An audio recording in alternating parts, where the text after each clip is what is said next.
ฮอกค่ะไม่ส่งพี่น้องได้ดังเสียงในค่ะเนาะและโอ้ยก็โอ้ยเสียเฮาเขาดังเสียงในค่ะเนาะเจอเข้ามาด้วยใน YouTube ของข้าเฮาในค่ะเนาะ SKL วิดีโอในค่ะเนาะฮอกค่ะมื้อนี้ก็เขาได้มีเว็บไซต์ลีในค่ะเนาะมาลัดในพี่น้องเขาในค่ะเนาะเจออันสนใจในค่ะเนาะฮอกค่ะอ่าความไทยเปิ้นได้ว่าคนคนคนจนเรียนหวยในค่ะเนาะคนรวยเรียนหุ้นในค่ะเนาะ ก็อันนี้ก็ได้มาลัดนี้ลองเว็บไซต์หุ้นนะคะเนาะอันนี้จะเป็นเว็บไซต์ของ px.in.th นะคะเนาะจะเป็น Bitcoin นะคะเนาะการซื้อขาย Bitcoin ออนไลน์นะคะเนาะมันจึงเป็นตีเหมือนกับตีเปินเรียนหุ้นนั่นค่ะเนาะเอาค่ะอันนี้ก็ความไต่เฮาขาได้ก็หัวตีมีเหมือนเปิ้นหือนะคะเนาะก็ยามยินได้ว่ากลมีเอ็นการกลผานเรียนพานะคะเนาะเอาค่ะอันนี้ได้เรียนพาหรือเรียนหุ้นก็ว่ากันใหม่นะคะเนาะอันนี้ก็กลับปันใหม่2017-2018แล้วนะคะเนาะเอาค่ะอันนี้ก็เอาค่ะก็มาจามตัวนี่ค่ะเนาะอันนี้ก็จะเป็นสังเกตว่าเฮาค่าเข้ามาตัวหุ้นอันนี้นี่ค่ะนะจะเป็นหุ้นปิดกว้ายนี่ค่ะเนาะซื้อขายปิดกว้ายนี่ค่ะเนาะอันนี้ก็มันได้เฮาค่าได้มาแนะนำเฮาฮู้จักก่อนนี่ค่ะเนาะเว็บไซต์มันเป็นจังหือเหตุการณ์จังหือนี่ค่ะเนาะการตาเตเข้าเรียน register อันนั้นก็เข้าร่วมในเว็บไซต์ในสมัครจังหือในนั้นก็จงก้อยมาแทงคลิปอันใหม่นี่ค่ะเนาะเมื่อในก็ได้ลัดนี้ลองเว็บไซต์ของมันนี่ค่ะเนาะอันนี้มันก็จะเป็นเว็บไซต์จะเป็นของคนนอกเมืองเขาเหมือนกันนี่ค่ะเนาะก็มันจะเป็นเว็บไซต์ในไทยนี่ค่ะเนาะแล้วก็จะเป็นมีภาษาไทยนี่ค่ะเนาะอันนี้จะเป็นหน้าหนึ่งนะคะเนาะแล้วก็จะมีดังในจะเป็นหน้าหนึ่งนะคะเนาะโอเคพวกเขาคำมาด้วยดังตั้งซ้ายตั้งขวามือเนี่ยค่ะเนาะมันจะมีตีตั้งเหนือเนี่ยค่ะเนาะจะมีจือจะมีลิกอังกฤษเนี่ยค่ะเนาะสังเกตว่าเฮาค่ะ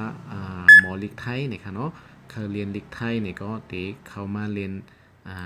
เด็กตีอลามไทยเนี่ยค่ะเนาะธงชาติไทยเนี่ยค่ะเนาะมันก็จะเป็นลิกไทยเนี่ยค่ะเนาะมีนูทุกอย่างเนี่ยค่ะเนาะกูเจอกูอันในจะเป็นภาษาไทยเนี่ยค่ะเนาะสังเกตว่าหมอภาษาไทยเนี่ยก็เจอภาษาอังกฤษในก็ไล่เนี่ยค่ะเนาะอันนี้ก็เป็นการลงตื้นล่างนะคะเนาะซื้อหุ้นนะคะเนาะพวกหมอเรียนก็ถือว่าเป็นซื้อหุ้นลงตื้นล่างนะคะเนาะสังเกตว่าเรียนอยู่ดีกวนอันเรียนมันนั้นว่นนะคะเนาะใครว่นว่าเหมือนเรื่องหนังการต่อรองในก็กำพองก็ตีว่นว่าการเรียนหุ้นการซื้อปิดกวายเนอะในมันได้เป็นเหมือนซึ่งกวนเรียนไพ่กล้วยในขึ้นมีสูงให้แต้มในซึ่งนั้นคณะซื้อมือถูกขายมือกาซึ่งนั้นค่าในอันนี้ก็อยู่ดีเพอใครว่นซึ่งหือในก็ว่นในคณะเมื่อในก็ข้าวก็ได้มีเว็บไซต์ในมาในนำตอนตากวนที่อันส่งเจอเรียนในค่ะเนาะกล้วยกะเฮ็ดสังเสียมว่าดีเข้าเรียนหรืออำเรียนอันนั้นก็อยู่ที่พี่น้องเขาตัดสินใจในค่ะเนาะยก็เงินเผาเงินมันในค่ะเนาะอันนี้ก็เงินเผาก็มันเอาบุญพรทั้งเผาทั้งมันในค่ะเนาะลองเงินสู่เจ้าไว้ก็เขาตั้งเสียงนั่นในก็ค่ะเขาก็เตรียมเอาบุญพรในค่ะนะสังเกตว่าคือใส่เรียนด้วยในก็จำเรียนด้วยไรในค่ะเนาะอันนี้ก็มาแนะนำมาหลังนี้คือผู้จัดเว็บไซต์ในค่ะเนาะอ๋อค่ะอันนี้ก็จะมีคนตั้งนอกเมืองคนไทยคนสังเสียมว่าเป็นก็เรียนกันตั้งน้ำในค่ะเนาะเว็บไซต์อันไหนค่ะนะอ๋อค่ะอันนี้ก็จะมีเข้ามาด้วยเขาลองมันเดลี่นี่ค่ะเนาะอันนี้ก็จะมีว่าบัญชีของฉันในค่ะเนาะอันนี้ค่ะเขาเลยsign in ไว้ในค่ะเนาะแล้วก็ดีในได้เป็นออกจากระบบในค่ะเนาะอันนี้ก็ได้เป็น sign out ในค่ะเนาะอันนี้เขาคำมาด้วยเป็นเมนูไทยก่อนในค่ะเนาะย้อนเบอร์ว่าสองเสว่าใครเลเพนในก็กวนตั้งนอกใครเลเพนในก็เขาเป็นภาษาอังกฤษเซเลเพนไลน์ในค่ะเนาะกวนที่มาเมืองไทยในค่ะเนาะเวกาเขาเดลัดนี้จะเป็นเมนูไทยอันนี้ในค่ะเนาะย้อนเบอร์ว่าอันนี้เรียนในเมืองไทยในค่ะเนาะสองเสว่ามีบัตร ATM ไทยนะคะเนาะแล้วก็มีพาสปอร์ตนะคะเนาะอันนั้นบัตรประชาชนนะคะเนาะมาปงดินคนไทยนั่นค่ะเนาะผมใส่คนไทยเหมือนเจิงเขาเป็นคนใต้นี่ก็ได้เรียนเป็นพาสปอร์ตเสเขาเรียนก็ไล่นะคะเนาะอันนี้ก็เขาก็เอาพาสปอร์ตเสสมัครregister นะคะเนาะแล้วก็ไล่เข้ามาเรียนจำด้วยนะคะเนาะก็พวกพี่น้องเขาจำด้วยไหนเขามาด้วยหลายๆก็ไล่นะคะเนาะอำไปสมัครเขานะคะเนาะอำไปเฮ็ดregister ซึ่งคือก็ไล่เนี่ยเข้ามาด้วยหลายๆเว็บไซต์มันเรียบเฮ็ดด้วยก่อนก็ไล่นะคะเนาะอันในเดมีอยู่ตั้งเนื้อในเดมี เข้าคามาด้วยจึงหือค่ะเนาะหุ้นมันในเดมีอยู่มอก10ปลายเศร้าซึ่งในค่ะเนาะค่ะอันนี้ก็จะมีอยู่มอก10ปลายเศร้าในค่ะเนาะอันนี้ก็จะเป็นBTC นะคะเนาะ BTC อันนี้ก็อันดังเนินจะเป็น BCX นะคะเนาะแล้วก็จะมี DAS ETX นะคะเนาะแล้วก็จะมี EVX GNO OMG นะคะเนาะจื่อยาวๆมันก็จะมีดังในนะคะเนาะค่ะแล้วก็อันนี้จะเป็นรหัสในรหัสอันนี้จะเป็นจื่อหุ้นนะคะเนาะจื่อบิตคอยน์นะคะเนาะแล้วก็อันนี้จะเป็นตลาดนะคะอันนี้จะเป็นตลาดไทยนะคะเนาะเดอันนี้ PCX นี่จะเป็นเหรียญ PCX แล้วก็เงินไทยนะคะเนาะแล้วก็อันนี้ก็จะเป็น BTC แล้วก็เงินไทยนะคะเนาะไทยบัตรนะคะเนาะอันจะได้เขาเรียนได้เรียนที่อันเป็นเหรียญหุ้นและเงินไทยซื้อขายกันนะคะเนาะจะเงินไทยเสียซื้อขายนะคะเนาะอันเป็นตั้งในเหมือนเรื่องอันเป็น TOG นะคะเนาะแล้วก็ BTC อันนี้นะคะนะก็ได้เป็นหุ้นต่อหุ้นซื้อขายกันแลกเปลี่ยนกันนะคะเนาะค่ะอันนี้สังเกตว่าพี่น้องเขาคำว่าเล็บเฮนในก็เล็บเฮนด้วยนะคะเนาะตอนตัดซื้อขายนั้นได้ก็เขาแนะนำให้พี่น้องเขาเล็บเฮนด้วยสีหมอก3เหรียญ6เหรียญนะคะเนาะจ่องเตะเอาเงินเต้ๆเขาค่าโอนเสียเข้ากว่าเรียนนะคะเนาะปุ่มใจจึงนั้นในเขาค่าก็เตะอันไปฮู้น้ำลึกน้ำตื่นในเว็บไซต์ในมันเป็นจังหื้อนะคะเนาะค่ะแล้วก็อันนี้จะเป็นจื่อตั้งยาวนะคะเนาะ BCX นี่ก็จะเป็น Bitcoin Gas นะคะเนาะแล้วก็อันนี้ก็จะเป็นBTC จะเป็น Bitcoin หลายๆนะคะเนาะค่ะแล้วก็อันตั้งในจะเป็นราคาล่าสุดนะคะเนาะ last price นะคะเนาะก็จะเป็นการคันเหรียญหุ้นอันใน1หุ้นนะคะเนาะเหมือนจังเขาว่าจะเป็น BTC นะคะเนาะ Bitcoin นะคะเนาะอันนี้จะเป็นเหรียญใหญ่ที่สุดในเว็บอันนี้นะคะเนาะการคันสูงสุดเว้นะคะเนาะเมื่อเลี้ยวกาคันมีอยู่ 521,899 บาทนะคะเนาะบาทเงินไทยนะคะเนาะค่ะแล้วก็อันเป็น ETX ในเดมีกาคันอยู่PCX นะคะเนาะเดมีกาคันอยู่ 45,000 นะคะเนาะอันเขาซื้อขายกันอยู่ในเมื่อเลี้ยวนะคะเนาะแล้วก็ดีในจะเป็นเปลี่ยนนะครับจะมีเป็นเปอร์เซ็นต์มันบอกนะครับเนาะมันเมื่อเร็วเนี่ยมันขึ้นหลายเปอร์เซ็นต์ลงหลายเปอร์เซ็นต์นะครับเนาะอันนี้จะเป็นติดลบนะครับเนาะติดลบ 1.9% เนี่ยอันนี้เลยว่าหุ้นอันนี้ตึกลงนะครับเนาะแล้วก็เดมีอันนี้ก็เดขึ้นนะครับเนาะอันเขียวๆในขึ้นค่ะนะอันแรงนี่ลงนะครับเนาะอันนี้เดว่า 7.6% 61%ในขึ้นมากนะครับเนาะในข่าวยามอาจจะเป็นภายใน24ชั่วโมงนะครับเนาะอันเขาได้ตัดสินใจเป็นเปอร์เซ็นต์หูปากเต็มมันออกมาในค่ะนะแล้วก็เฉลยนะคะเนาะเฉลยอันนี้พัดเพลงนะคะเนาะความใต้ก็เดียวความมันก็ดีว่าเปลี่ยนแยกกันนะคะเนาะพัดเพลงนะคะเนาะนึงว่าในอันสูงมันได้เอาอันนี้ที่เป็นสูงสุดนะคะเนาะเมื่อเลียวราคากาคันในขายอยู่ 45,000 นะคะเนาะอันสูงสุดมือภายใน24ชั่วโมงปนมาเนี่ยมันยามขึ้นสูงสุดขึ้นถึง48,000นะครับเนาะอันนี้ขึ้นถึง 48,000นะครับอันลงแต้มสุดก็คือในยามลงกว่าถึงที่ 45,000นะครับเนาะมาพัดเพลงกันแล้วก็เดมีเฉลยอันนี้เดมีอยู่46,3 เฮง5 บาท 80แล้วก็56 สตางค์นะครับเนาะค่ะแล้วก็อันนี้เป็นปริมาณนะครับเนาะปริมาณอันก็จะเป็นวอลลุ่มนะครับเนาะวอลลุ่มตั้งนำที่อันเป็นซื้อขายกันกว่าในวันเมื่อไหร่นะครับเนาะค่ะอันนี้จะเป็น916 PCX ในอันเขาซื้อขายกันกว่าทั้งหมดในคณะเดมีเหรียญ PCX นี่อยู่หุ้นอันนี้ในคณะเดมีอยู่916ในคณะเนาะเก้าปาก16ในคณะเนาะเพราะว่าเก้าปาก16เนี่ยเอามากุนกับมาคุณในคณะเนาะยาวในคณะเนาะเดมีคุณกับ50,000ในก็เดมี45,000ในก็เดมีเป็นหลายล้านยาวในคณะเนาะหลายพันล้านในคณะเนาะเขาเรียนกันจะเป็นหลายพันล้านหลายเหงล้านอยู่ในค่ะเนาะที่เป็นเงินไทยนะคะเนาะตามหมดในค่ะเนาะอันในรวมตังในเว็บไซต์ในมันได้เรียนกันหลายล้านนะในค่ะเนาะเงินนำในค่ะเนาะค่ะอันนี้ก็สังเกตว่าพี่น้องเขาใครตัวตั้งในก็จะมี Grab ของมันนะคะเนาะ Grab อันตั้งเล็กๆตั้งในจะมี Grab ขึ้นลงมันตัวนะคะเนาะอันนี้ขึ้นแล้วก็ลงแล้วก็ขึ้นอันนี้จะเป็นตัวตามอันเป็นเซนในก็ไล่นะคะเนาะค่ะตั้งขวามือนะคะเนาะตั้งสุดขวามือในนะคะเนาะแล้วก็จะมีตั้งหัวคอตั้งเหนือในค่ะนะจะมีการซื้อขายนะคะเนาะอันนี้การซื้อขายแล้วก็จะมี Trade View นะคะเนาะอันนี้ก็จะ Trade View นะคะเนาะอันนี้ก็จะเป็นการซื้อขายด้วยลมนะคะเนาะแทงนาหนึ่งนะคะนะ อันนั้นอันนี้มันได้ไว้ตั้งเหนือนะครับเนาะมันเรื่องอันนี้จะเป็น BTC นะครับเนาะขึ้นมา 1.4% นะครับเนาะแล้วก็อันนี้จะเป็น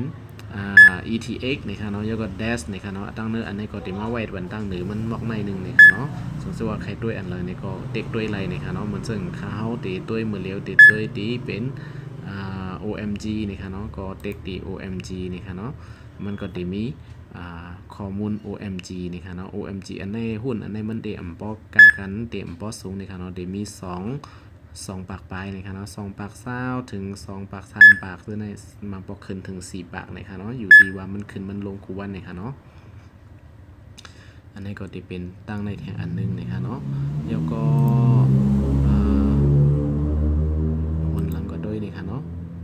อันนี้ก็ตั้งในก็จะมีว่าเงินของฉันนี่ค่ะเนาะ my money นี่ค่ะเนาะmy เตียของเจอค่ะเนาะอันนี้ก็จะเป็นเงินของฉันก็เป็นเงินของเฮานี่ค่ะเนาะ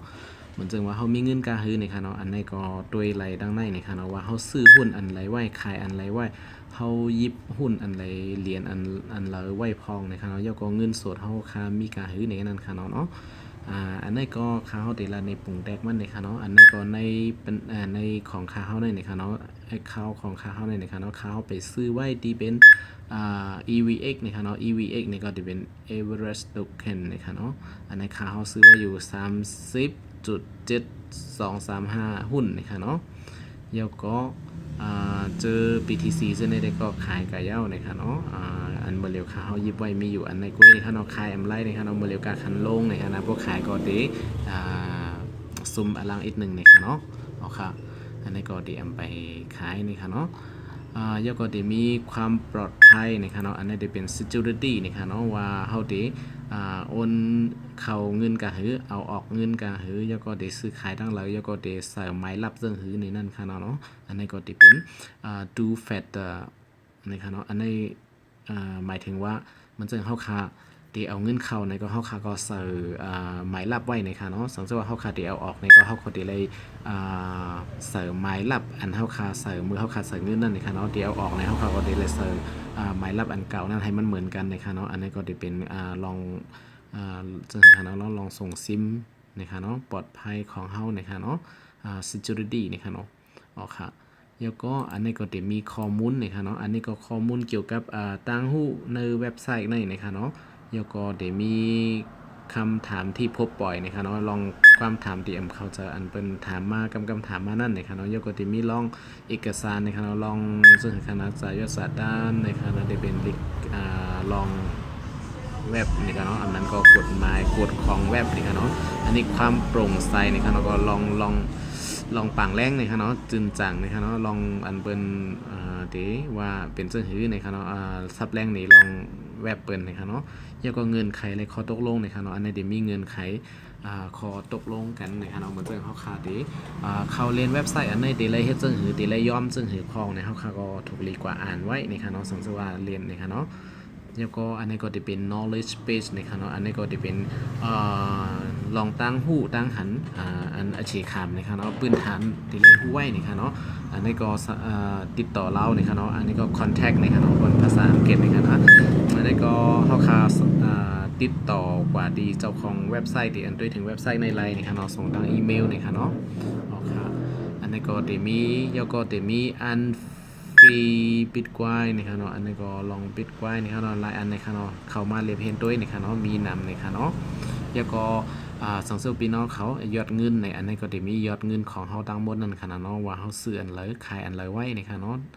เดี๋ยวก็จะมีเงินฝากนะครับเนาะอันนี้พวกเขาขาดได้ฝากเงินเข้ากว่าในเว็บไซต์อันนี้นะครับเนาะจะมีเงินฝากนะครับแล้วก็อันนี้ดีว่าถอนนะครับเนาะอันนี้ก็จะเป็นถอนสังเกตว่าเขาเคยถอนเงินนะครับเนาะเขาก็ถอนเงินไรนะครับเนาะอันนี้ค่ะนะเขาก็ดีเงินฝากนะครับเนาะฝากนะครับเขาคาฝากก็ดีตั้งหลายในก็ไล่นะครับเนาะค่ะแล้วก็เดมีถอนนะครับเนาะสังเกตว่าเขาเคยถอนเงินนะครับเนาะมันจึงมือเร็วค่ะเขาเดมีอยู่8 บาท 51 บาทนะครับเนาะเงินเดียนไปเลยซื้อดีมีเงินตัวเงินไว้นั่นนะครับเนาะค่ะเขาใครถอนออกมาเนี่ยก็ตีถอนไล่นะครับเนาะแล้วก็เดมีการทำธุรกรรมการซื้อการขายนะครับเนาะในสลางเดียนเขาค่ะยำซื้อขายเช่นนั้นก็เดมีนะครับเนาะเอาค่ะอันนี้ก็จะเป็นลองมีหลายหลายล่องนะครับเนาะเอาค่ะ บัญชีธนาคารนะคะเนาะการเติมเงินนะคะแล้วก็จะมีบัญชีธนาคารนะคะแล้วก็จะเป็นหมายจะอุกปรับธนาคารของเฮาเจ้านั้นนะคะเนาะเดี๋ยวมีในนะคะเนาะอ๋อค่ะอันนี้ก็ว่าเขาซื้อขายกันเจิ้งหื้อนะคะเนาะเฮาค่ะก็มาด้วยกันนะคะเนาะอ๋อค่ะสั่งซื้อสนใจนี่ก็เข้ามาเรียบเห็นด้วยไลน์นะคะเนาะเหมือนเจ้าหนังคาว่านั่นค่ะนะอย่าไปเอาเงินเตะเฮาค่ะนั้นลงกว่ากำซื้อนะคะเนาะในมันซื้อขายจังหื้อในนั้นค่ะเนาะเฮาค่ะมาด้วยนะคะในค่ะเนาะเหมือนจึงว่าเฮาคาดีเข้ามาดีในนี่ค่ะเนาะเฮาคาดีเลือกหุ้นนี่ค่ะเนาะเฮาตีเกี่ยวหุ้นอันเลยนี่เฮาคามาด้วยนี่ค่ะเนาะอันนี้ก็เฮาดีอ่อนกว่าด้วยดี BTC นี่ค่ะเนาะ BTC กับเงินไทยเงินบาทนี่ค่ะนะก็เข้ากว่าดี BTC นี่ค่ะเนาะค่ะอันในดังเหนือในเดมีนี่ค่ะเนาะล่าสุดนี่ค่ะเนาะอันในล่าสุดในเดมีดีอันมันซื้อขายกันอยู่นี่ค่ะเนาะแล้วก็อันในสูงนะครับด้วยดังเหนือในก็ง่ายๆนะครับเราเตรียมไล่เลื่อนก็ด้วยหลายตีนะครับเนาะแล้วก็อันในยามแต้มลงวันนี้เมื่อในถึงกะหื้อนะครับเนาะแล้วก็เขาขามาด้วยดีในนี่ค่ะนะอันในออเดอร์ซื้อนี่ค่ะเนาะออเดอร์ซื้ออันนั้นค่ะนะเดมีเขาเดลัดนี่ก่อนนี่ค่ะเนาะเดมีออเดอร์ซื้อกับออเดอร์ขายนี่ค่ะเนาะออเดอร์ซื้อในก็คือสั่งซื้อไว้นั่นค่ะเนาะเหมือนจะเขาว่าโปรถึงบงลงราคากะขันก็ได้เขาติดซื้อไว้ในก็ได้ต่างเงินก็ได้เนี่ยเขาสั่งไว้ไรนี่ค่ะเนาะเด็กเสียสั่งไว้ไรนี่ค่ะปุ่งแตกมันในค่ะเนาะเหมือนจะดีในเงินเขาในมือเร็วเดมีอยู่8 ปาก 51 บาทในค่ะเนาะเหมือนจะว่าเขาติดเจอเงินตา3 ปากในก็3 ปากในค่ะเนาะแล้วก็เขาติดซื้อหุ้นเหรียญ BTC นี่นะคะเนาะในกาขันเมื่อเร็วเดมีอยู่510,0005เหง23ในค่ะนะเขาปัวซื้อตั้ง500,000ในค่ะเนาะปัวซื้อตั้ง500,000ตามอันนั้นบอกในก็เดลัยมา1ตั้งในค่ะเนาะเดลัยมา1เหรียญในค่ะเนาะ1เหรียญนะคะอันนี้เขาซื้อต่างเงิน3 ปากกล้วยแล้นะคะเนาะมันก็เดลัย0.000นะครับนะ58104หุ้นอันไหนนะครับเนาะ1หุ้นก็เต็มนะครับเนาะย้อนเบอร์ว่าเป็นขาย1หุ้นเป็น500,000ไปนะครับเนาะเขาติดใจเงิน300ซื้อนี่ก็มันก็ได้ไล่เอาผิดก็นะครับเนาะอ๋อครับแล้วก็ปัวเฮาคาซึ่งนั้นยาวนะครับเนาะเฮาคาก็ได้สร้างการสั่งซื้อในดีในนะครับเนาะดีแฟตแต่อันไหนที่เป็น two fat แต่อันไหนที่เป็นหมายลับนะครับเนาะใส่ก็ไล่นะครับเนาะย้อนเบอร์ว่าเงินน้อยเงินนะครับนะสังเกตว่าเจอเงินโหแสนโหล้านมันมาในได้ก็ถูกรีไซน์นะครับเนาะย้อนให้มันห่มลมนะครับเนาะลองห่มลม security นะครับเนาะครับแล้วก็อย่างเงินเฮาคาเตะห่มหายนั่นนะครับเนาะเฮาคาถูกรีไซน์ไม้ลับนะครับเนาะบ่เจอเงินนำนะครับนะแล้วก็เฮาคาก็มาติดว่าสร้างการสั่งซื้อในนั่นก็สั่งซื้อไว้นะครับเนาะเหมือนจังคำในห่มดันเปิดตัวนะครับเนาะเฮาได้นอนกว่านี่ก็มือผูกมาพวกมันไหลกาขันอันเฮาคาสั่งไว้นั่นในมือผูกมันติซื้อไว้ปันเฮาหรือมัดตัวก้อยเย้านี่ค่ะเนาะอ๋อค่ะแล้วก็ได้มีแทงอันนึงออเดอร์ขายนะคะเนาะออเดอร์ขายนะคะออเดอร์ขายออเดอร์ซื้อออเดอร์ขายนะคะเนาะอันนี้ก็จะเป็นเซลล์นะคะเนาะอันนี้จะเป็น buy อันนี้จะเป็นเซลล์นะคะสังเกตว่าเฮาขายนะคะสังเกตว่าเฮาคาซื้อไว้ BTC อันนี้นะคะเนาะBTC อันนี้เนี่ยก็เหมือนจะเฮาคาซื้อไว้30นี่ก็30อันนั้นก็ส่วนจุดเอียงก็ยาวนะคะแล้วเฮาติขายก็คือเฮาก็มาเอาอันเฮาคาดีไซน์นั่นติขายนั่นเต็กใส่ดีในนี่ค่ะเนาะอ๋อครับสังเกตว่าเฮาคาใส่กาคันดีนั่นนี่ก็แล้วก็ในกาคันอันมีอยู่เมื่อเร็วใน515,000เหง22ในนี่ก็เฮาคาดีไล่เงินไทยมากันได้นึงเนี่ยมันดีลัดนี่จังนั้นนี่ค่ะเนาะอ๋อครับแล้วก็อันนี้ก็จะเป็น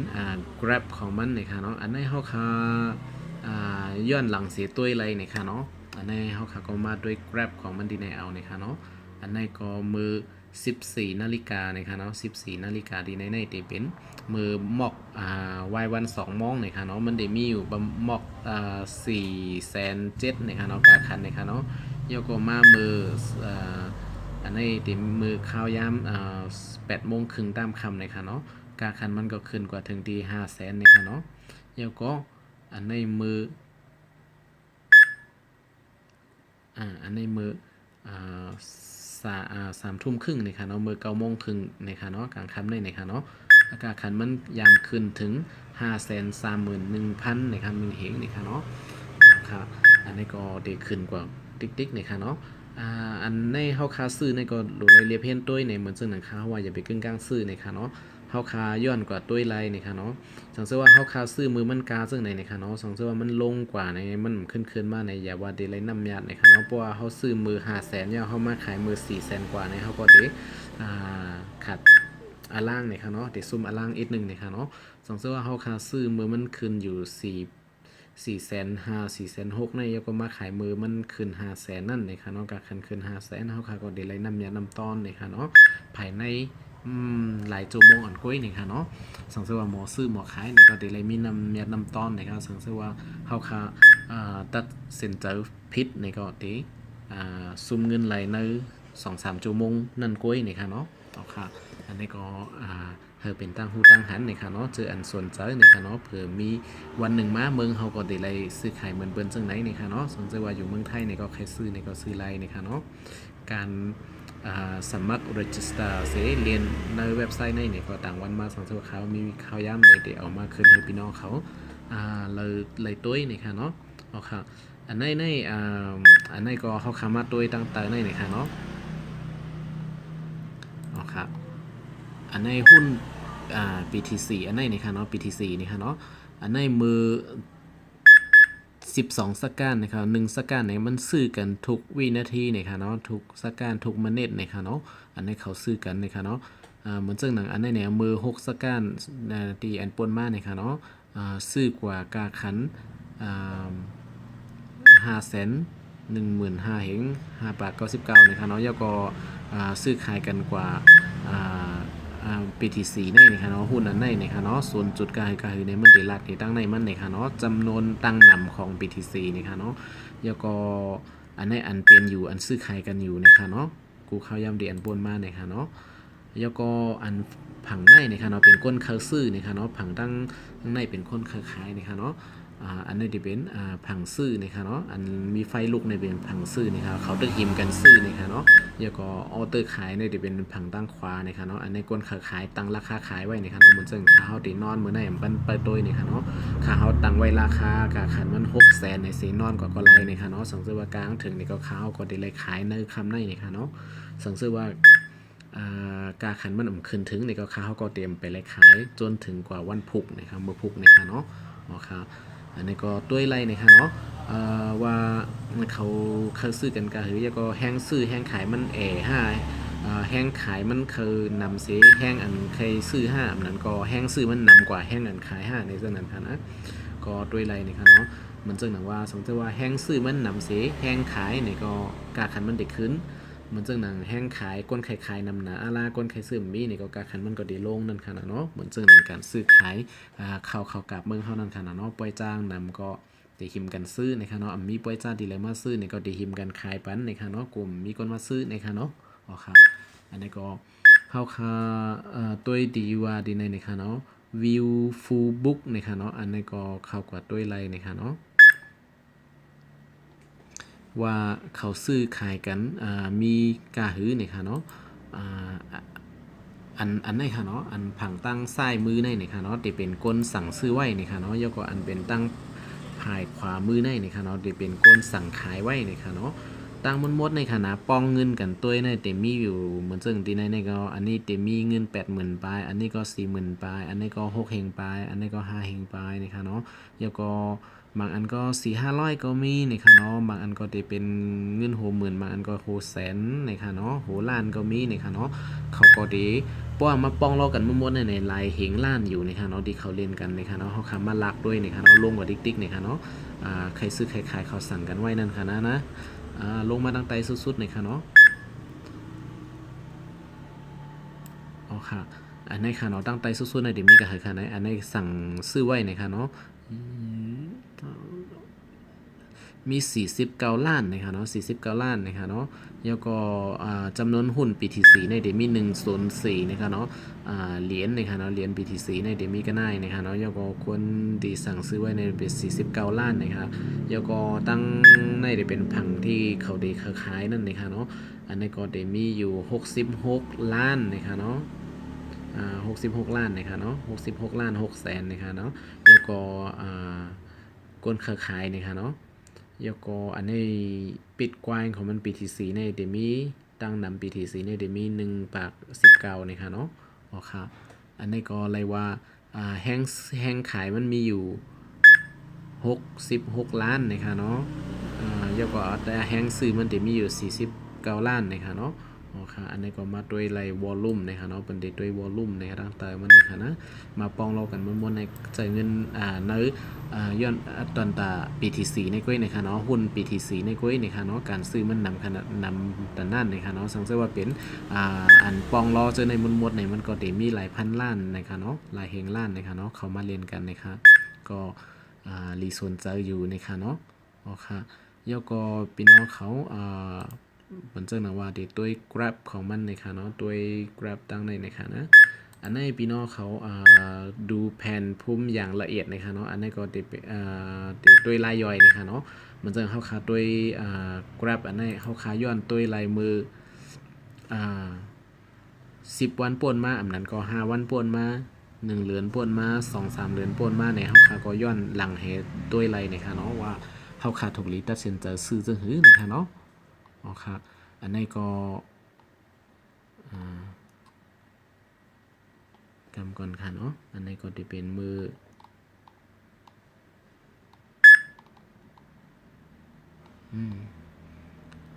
เอาค่ะมาปรับด้วยดังในเลยค่ะเนาะมืออันนี้มือ30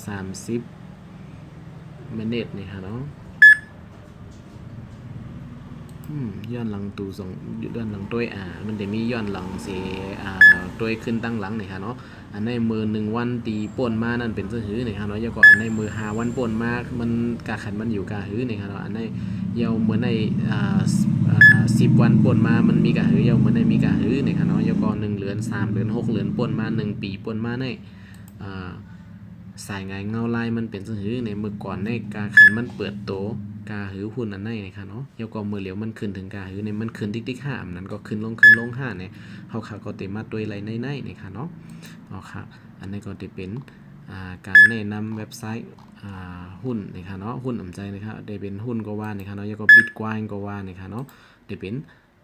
bitcoin.co นะคะเนาะเป็นกลุ่มบัญชี Bitcoin นะคะเนาะอ๋อค่ะการซื้อขายนะคะเนาะอันนี้ก็พี่น้องเขาเจออันสนใจเล่นหุ้นนี่ก็เข้ามาด้วยเสเลเพนไลน์นะคะเนาะก่อนที่เอาเงินลงนี่ก็ย้อนให้พี่น้องเขาตัดสินใจวนด้วยลีก่อนนะคะเนาะว่าได้เรียนเล่นจึงหือนะคะเนาะค่าเขาก็ค่าเฮาพี่น้องเขามักมีลีเปลี่ยนกันกูก้นนะคะเนาะค่าเฮาหันมาเอาเงินมาซุ่มในเว็บไซต์จังไหนก็ค่าเฮาเป็นนะคะเนาะปว่าได้ก็มักมีลีเปลี่ยนกูก้นนี่ก็ดีนะคะเนาะย้อนสู่ปันพี่น้องเขามาเรียนนี่ก็รายเงินเลยต้องนะคะเนาะมาส่งกันกูก้นนะคะเนาะตอนตาวันมื้อไหนนะคะเนาะอ๋อค่ะมื้อนี้ก็มีเว็บมาแนะนำก้อยนะคะเนาะไปมีรายสมัครจังหือนะคะเนาะโปรตันมีขย้ำนะคะเขาก็ได้มาสอนมาสับแรงนี้เจออันใบหมอนั่นนะคะเนาะเจออันหมอได้ก็หมอกว่าเขาในก็คำกว่าเสนะคะเนาะอ๋อค่ะซึ่งมีข่าวยามที่เอามาขึ้นปั้นนะคะเนาะยินจมที่เข้ามาตัว YouTube นะคะเนาะอย่าลืมติดตามนะคะเนาะ Subscribe ใน YouTube ของเขาในนะคะเนาะมาส่งกูก็ก้นนะคะเนาะมาส่งค่ะ